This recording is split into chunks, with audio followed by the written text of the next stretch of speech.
Ngayon lumapit nga po sa akin si Sir Rodel po. Sinubukan pong patesting sa akin. Eh nakita ko naman po yung resulta at nag-iwan po kami ng isang kama, tapos yung ibang kama may halo na pong Bio-N. Nakita ko naman po talagang maganda, naging effective na iwan po yung walang Bio-N dito po sa tatlong kamang sinabugan namin na mayroong Bio-N. Mas masahol pa po ang kulay dito, madilaw na. Madilaw na? Oo. Kaya po nung gumamit akong Bio-N, nakikita ko, ayan, mga halos verde pa po yung dahon, kaya maganda po ang nagiging... Verde pa pero ang opo, yun po ang nagiging ko ng ganitong kulay ng bandera niya. Mga kailan ang expected harvest niya? Eh yan po ma'am, siguro sasagad na po ma'am sa 95 days. Sagad na po yun. Eh kung nung hindi po ako gumagamit ng Bio-N, eh mas masahol pa po rito ang magiging dahon niyan. Madilaw-dilaw na po dito. Eh rin po, mga berde. Yan po ang napagmasdan ko rin sa Bio-N. Andito po tayo ngayon sa Llanera, dito sa Nueva Ecija. At andito tayo primarily para sa isang bioorganic fertilizer, yung Bio-N. At meron tayong kakulab ngayon, si Ma'am Rose. From ano po kayo? Nagsusulat ako para sa Philippine Insider at saka sa The Market Monitor. Ayan. So, pare-parehas kami andito ngayon para i-witness ano yung performance ng Bio-N dito sa field. Sir Jervin. Ako si Jervin sa Bio-N po. At dito po tayo ngayon sa bukid ni Kuya Arnold. Ayan. Dito po sa Kasile, Nueva Ecija. Kuya Arnold, ano pong buong pangalan niya? Yun po sir, Arnold Arnold Humakyo. Omakyo. Ayan. At matagal na kayong nagpapalay. Yes sir. Okay. Mahigit na po siguro 2 taon. Oo. 20 taon. Oh. Kanina po ay may mga initial na kwento ni Sir about dun sa observation niya dun sa paggamit ng Bio-N. Sir Jervin, paki-explain nga po bakit yung mga nakwento ni Sir Arnold ay ba't nangyari yon? Gusto mo bang matuto ng agribusiness, crops, livestock and poultry, aquaculture, at ma-inspire sa mga success stories? Agribusiness, how it works! As a YouTube channel, Agribusiness features entrepreneurs, farmers, organizations, OFWs, investors. However, beyond our usual content and official endorsements, Agribusiness does not engage in other business dealings with them. While our viewers and featured individuals and entities may choose to pursue business deals with each other on their own, we encourage them to be cautious in doing so. Good news po sa lahat ng subscriber ng Agribusiness How It Works. Mamimigay po tayo ng libreng Bio-N. Ang gagawin nyo lang ay basahin yung video description box ng bawat video ng Bio-N dito sa Agribusiness. Yung link po na makukuha nyo sa YouTube para sa Google Form, yun lang po ang legit na link. Or mag-message po kayo sa Facebook page ng Agribusiness. Mamimigay po tayo sa individual farmers at mas maganda kung group of farmers po kayo para minsanan ang bigayan ng libreng Bio-N. Ito po ay para sa subscribers ng Agribusiness How It Works. Kaya mag-subscribe na po kayo. Opo. Okay, so unang-una po Sir Buddy, ang unang makikita po natin ay maberde yung dahon po ng Bio-N. Bakit po? Bakit maberde ang dahon ng Bio-N kumpara sa hindi nalagyan? Unang-una po yung ating Bio-N is nitrogen fixing bacteria. So ang epekto po nito ay nagiging mas maberde lalo ang mga dahon ng ating palay. Pero sir, ang main purpose ng Bio-N ay para magkuha ng nitrogen, di ho ba? Yes po, opo. Unang-unang po makikita natin sa ugat na talagang mas mahaba ang mga ugat ng ating mga palay. Pangalawa po yung maberdeng maberde. Yan po ang ano natin. Kahit sa punlaan, makikita po natin na kadalasan po pag tinamnan yung punlaan ay naninilaw po after mga 1 buwan. So hindi po natin nakita yung mga ganong senyales nung gumamit po ng Bio-N. Paano niyo po ba na-convince si Sir Arnold. Kuya Arnold Kuya Arnold na gumamit ng Bio-N? Dati nyo na po ba siyang kakilala? Meron po tayong, ang programa po ng BioN ngayon is kami po ay nagpapamigay or nagbibigay po ng demo sa ating mga magsasaka sa buong Pilipinas, hindi lang po dito sa Nueva Ecija. So may mga less than 100 po na mga technician na kagaya po ni Sir Roden ang nag-iikot po upang maibigay po ang teknolohiya ng BioN sa ating mga magsasaka. Dahil matagal na po itong kailangang makita ng ating mga magsasaka.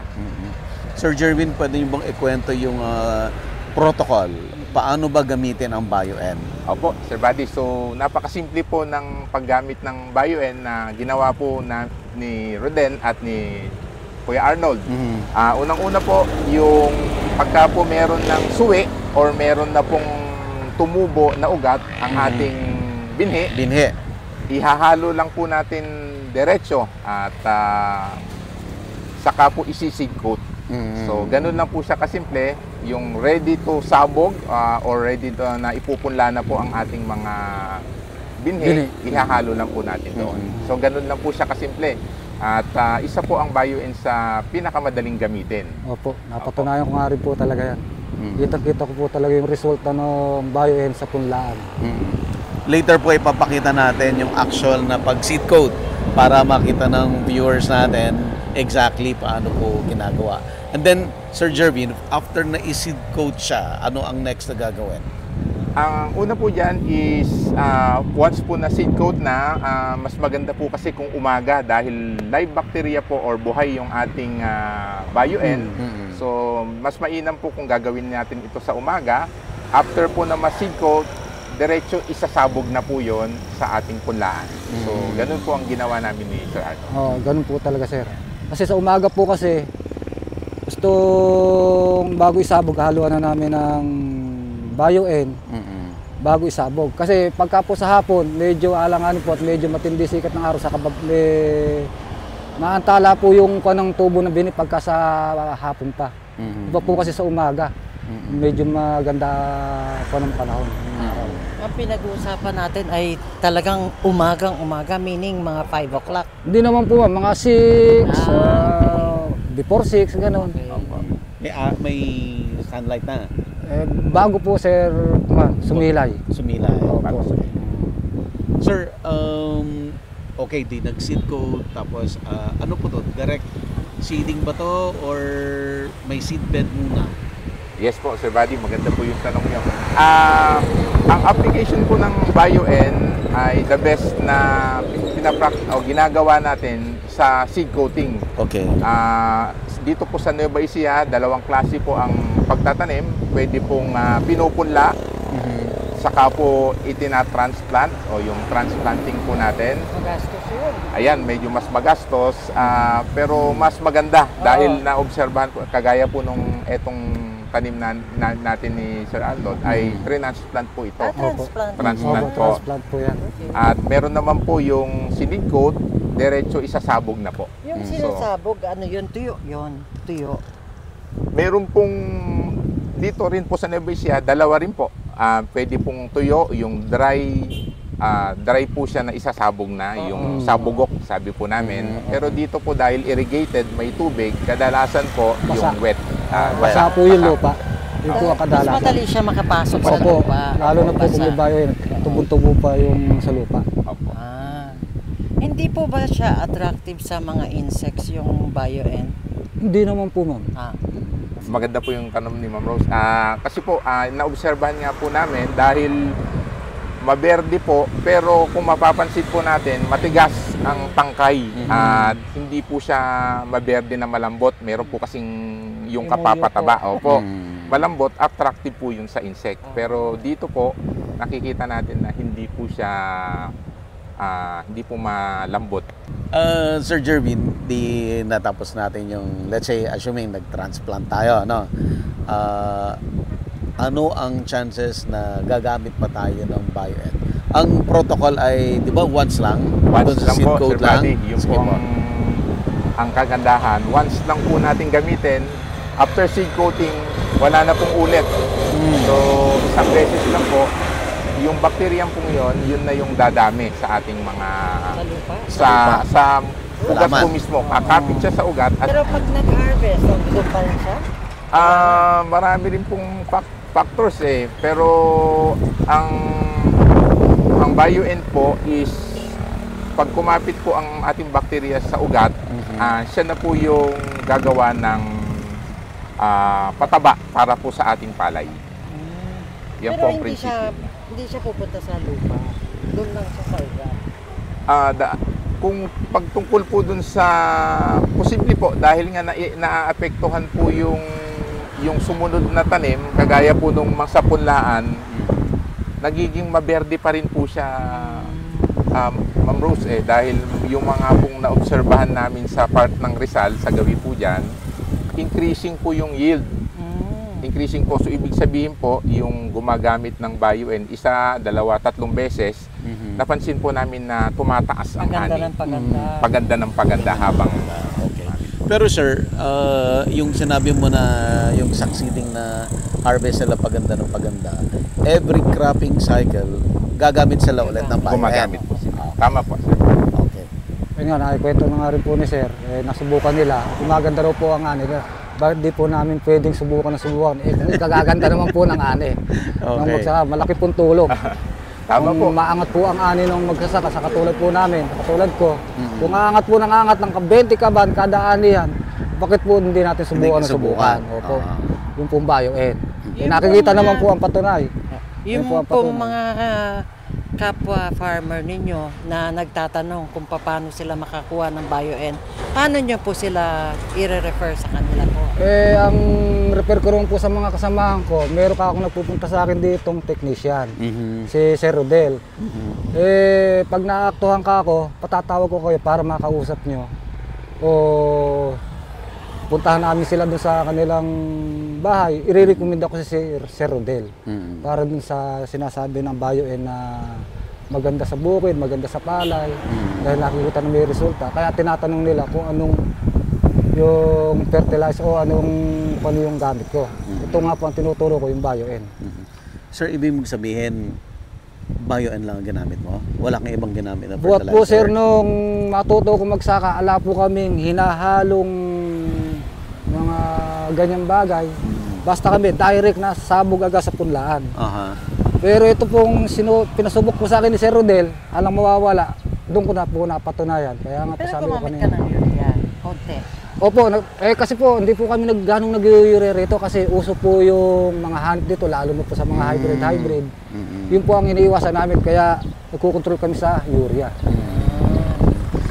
Sir Jervin, paano mo i-explain yon? Ano ba yung protocol natin? Gaano kadami, kakonti ang gagamiting, let's say, inorganic fertilizer like urea dahil gumamit na tayo ng BioN? Tama po, Sir Buddy. So, ang isa pong advantage o kagandahan pag gumamit po tayo ng BioN is nababawasan po ng kalahati o 50% ang ating gamit na urea. So, kagaya nga po nung ikinento ni Kuya Arnold, nagbawas po siya ng 2 bag na urea.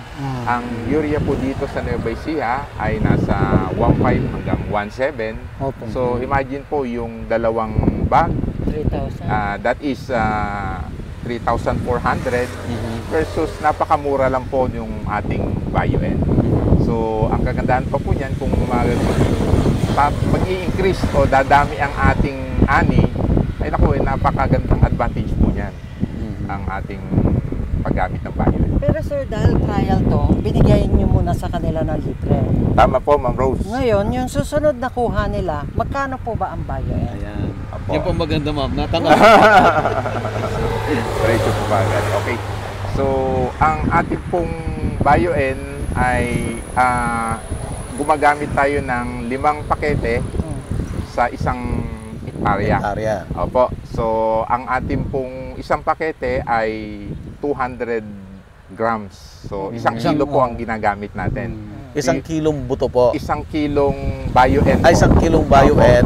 Kung ito po ay hybrid, kadalasan 15 to 18 Kilos of kilos seeds. po of seeds. Ihahalo natin yung 1 kilo ng ating BioN. Okay. Okay, so yung pagdating po sa presyo ay ang SRP po natin ay 100 pesos. Ganun lang po siya ka Di, magkano yan mura. sa isang Opo. hektarya? Opo. Kung So gagamit po, kung 500. 500 pesos. 500 Against pesos. 3.2 na sinabi mo na save mo, ay 3.5. Hindi po, times 3.7. 3.2 is 50% na lang po yan eh. Di 6,000 plus ang Wow. fertilizer niya. 6,000 versus 500 lang po na Versus idadagdag 500. natin. Oh, So ganun lang po siya kamura. Okay? At sa likod nun, yung kapalit naman yung kagandahan, napakarami pong kagandahan. At na-revive mo yung lupa dahil acidic na eh. Yun, napakaganda yung Isa point pa po, mo, ma'am, yun. Opo, Opo, na yun nga pong na-observe namin, once po na nagbabawas tayo ng ating Chemical pataba, ng fertilizer. chemical fertilizer, ay napapaganda naman po ang ating mga tanim na hindi naman po nasasacrifice yung ating ani. Oo. Which is mas maganda pa nga po. So in the long run ay mas mapapaliit natin or mapapababa natin ang paggamit ng ating inorganic fertilizer. Kayo po ba inaabot ng mga agricultural technicians dito? Bihira. Ano bang reaction meron nila? po ma'am naglilibot ng mga technician dito, magpapaalam lang po, magtutulos lang sila ng mga mga bandera na lang hawak.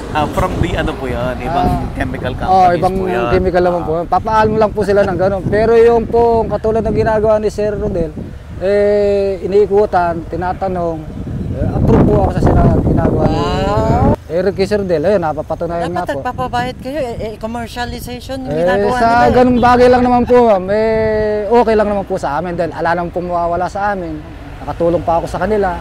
Dahil placard lang naman yun, di naman masisiri palay ko. Kaya okay na rin po, ma'am.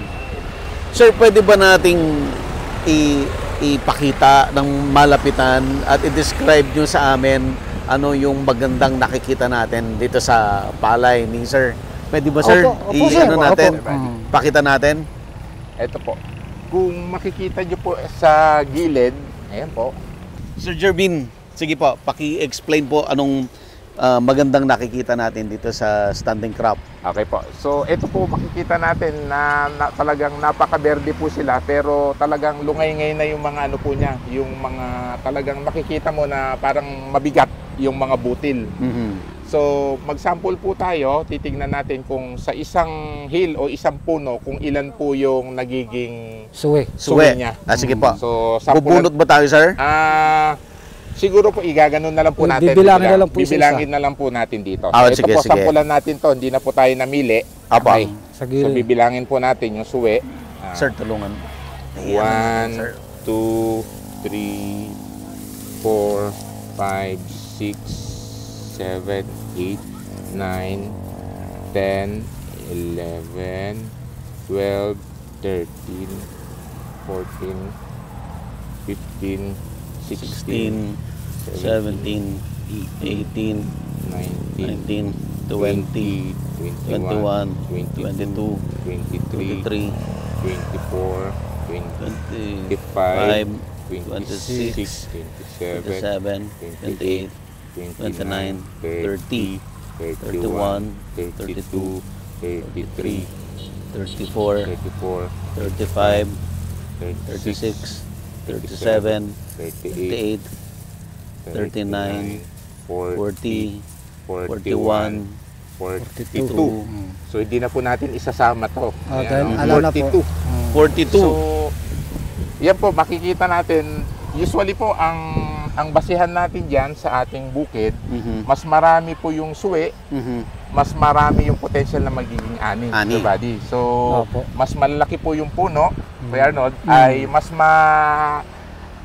malaki ang potential na mas marami po yung aanihin. So at ito po nakita natin ay 40 mahigit po ano. 42, So sir. kadalasan po yung average ay usually mga nasa 25 hanggang 30. Totoo po yun. 20. Pero ito po 28, 30, yan. Ayan.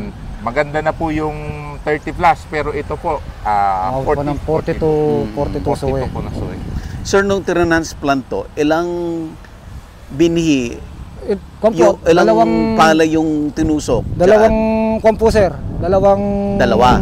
suwe. Ano yun? Dalawang Yung suwe. Dalawang puno lang niya. Apo.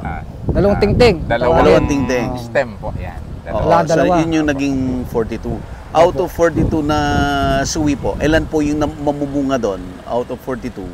Ano nga po sir, 42, yung iba niyan, medyo may iwan na, pero lalabas pa rin po siya. Halos lahat naman mamubunga yung... May iwan na lang po siya sir sa pag-angat, pero mababa po siya, pero magbubunga pa rin. Magbubunga pa rin yan. Opo. Hindi katulad po sir Nere. Apa. Ayan, mababa po, matataas na. Pero yan po, magtutuloy pa po yan. Oh, Tapos I see. ito po yung iba. Kahit medyo yung mga nahuli, nahuli. bubunga. Oo, bubunga pa po. Parang ito po, Sir Buddy, merong mga minsan na wala pa po siya, pero parang ano po siya, hindi pa po Nagbubuntis. siya nakalabas. Nagbubuntis Nahuhuli. siya. Mahuli Ito po. yung mga huling mga tiller o sanga po niya. Ito pong palay na to sir, anong variety po ito? 937, long pin. Long pin, 937, hybrid po siya. Opo, hybrid. Okay, ilang days na po ito from transplanting sir? 73 days. From transplanting? Opo. 73 days. Kailan po siya iaanihin sir? Ako po, ang plaso ko po riyan hanggang 25 ng Marso. Mga ilang days po yan lahat-lahat? More or Bali, less? tutungtong pa po yan ng 18 days. 18 days pa from now. Kasi pagka po ako nagpa-harvest, talagang gusto na siya sa gulang. Para po, kung halimbawa ng bebenta namin, talagang maganda nagiging presyo. Para noon, nakikita yung pinaka ganda ng binutil ng palay. Doon sa direct planting na ginawa nyo, transplanting na ginawa nyo, did you have to hire, kinailangan nyo bang mag-arkila ng mga farm hands? Hindi, meron po kami na kalabaw na humihila ng punla. Okay. Kalabaw po ang naghihila ng mga pinabubunot namin punla. Parang transplanter na rin sir? Transplanter na rin ba o tao pa rin? Tao pa rin po, sir. Tao pa rin. Ano po, Ikaw lang yun? Manual po, may mga manual. Usually po, ang mga tao na nagtatanim sa isang ektarya, sila dito. Conforme rin po kasi sa tao yon. Pagka maganda, maraming hawak yung kabisilya ng manananim, inaabot po sila ng 30 o higit sa 20. 25 to 30 po yung nagtatanim. Tapos how much do you have to pay them? Magkano ang labor? Ang po ng manananim ngayon, sa per hectare, 8,000. 8,000. Pero po, Buong ano na yun? Buong... Per Opo. hectare po yun sir? per hectare. Andun na po lahat, yung bunot, basta tanim, andun na po lahat yun. Pera, pa yung ibabayad dun sa hila ng kalabaw, ng punla. Okay. Sir, na-mention mo kanina, itong palay mo ay nakatungo na, mabigat na, pero green na green pa yung Opo, dahon. yan po ang gustong-gusto ko sa palay. Kasi dyan po kukuha ng pinakamagandang bunga yung palay.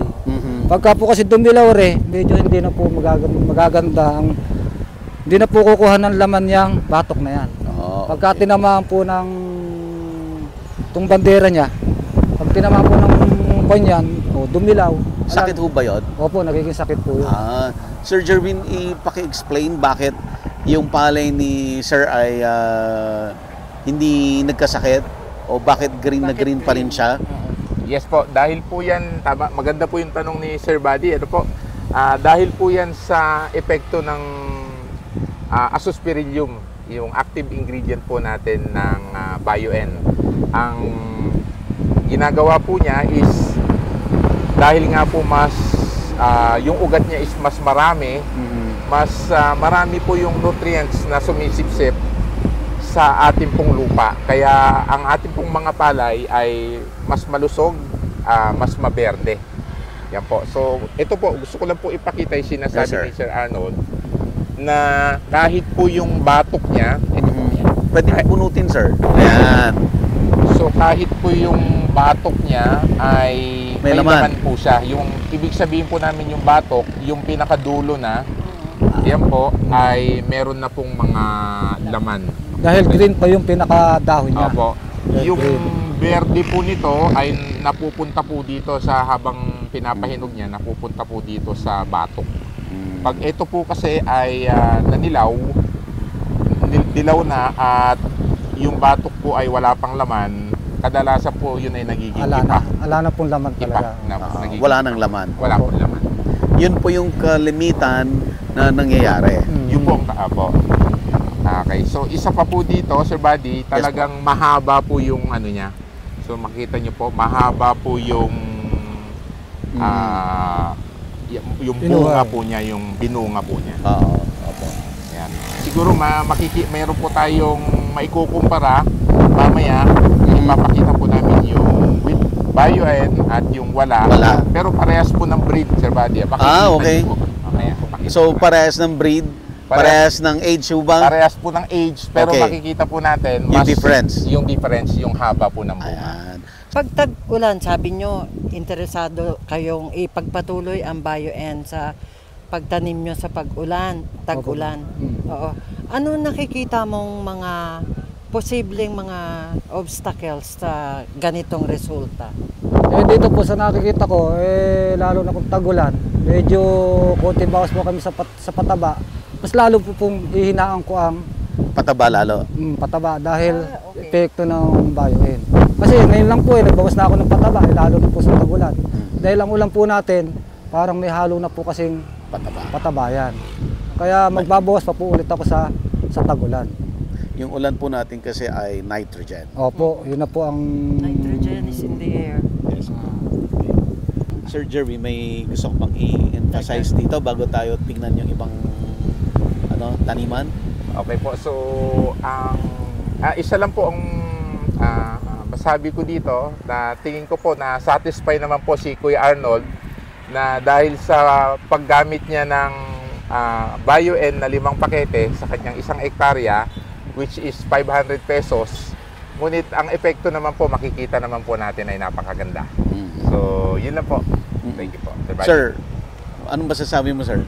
Ito nga po, ako po, itong BioN, nasubukan ko. Kaya, ala naman po sa kapwa ako magsasaka, ala pong mawawala kung susubukan natin itong BioN. Kaya na po ang naging resulta ng pagkagamit ko ng BioN. Sige po. Sa kalawakan ng Talavera, ito lang po ba yung farm na pinili yung Actually po, marami po buong Nueva Ecija po may mga demo po kami na pwede nating puntahan. Yung iba lang po talagang nakaani na, yung iba naman po ay maliliit pa. Pero usually po dito ngayon sa Nueva Ecija nag-aanihan na. Marami. So marami po tayong mapupuntahan ngayong araw na to. Okay. Ano po ba, may effect sa bukod sa productivity, sa length of time na pwede siyang i-harvest? Na-shorten ba niya yung ano? Square muna kayo po yung naging observe nyo po. Compare po sa weekly ba yung araw ng pag-ani.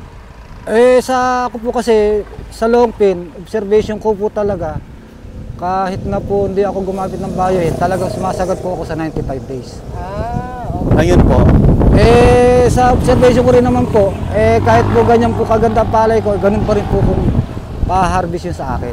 95 days pa rin. Opo, sumasagot po talaga ako. Kasi po, yung iba po kasi dyan, na halos yung katulad nung naiiwan ere, umahabol pa po ere. Hahabol pa. Opo, katulad po ere, kasuluyang palang maglalaman. Ito, may laman na.